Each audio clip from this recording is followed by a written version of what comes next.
Where are you going? I'm going to the supermarket. Get apple. You're going to get an apple from the supermarket?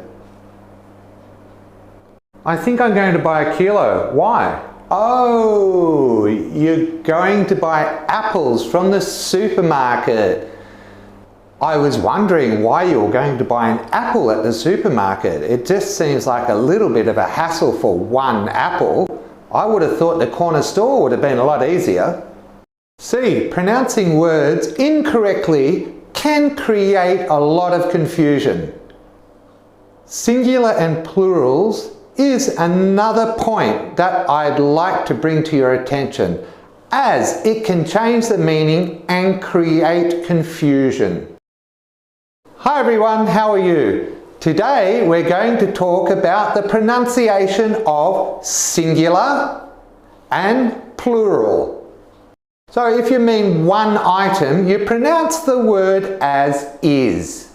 However, if you mean many or more than one, make sure you pronounce the word as a plural noun.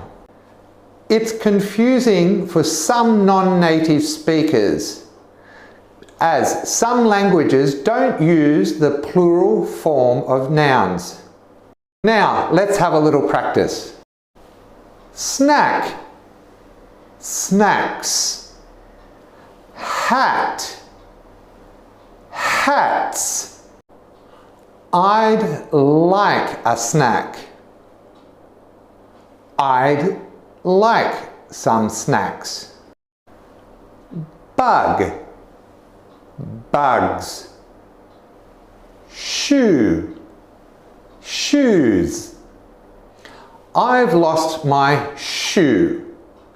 I've lost my shoes. Watch, watches.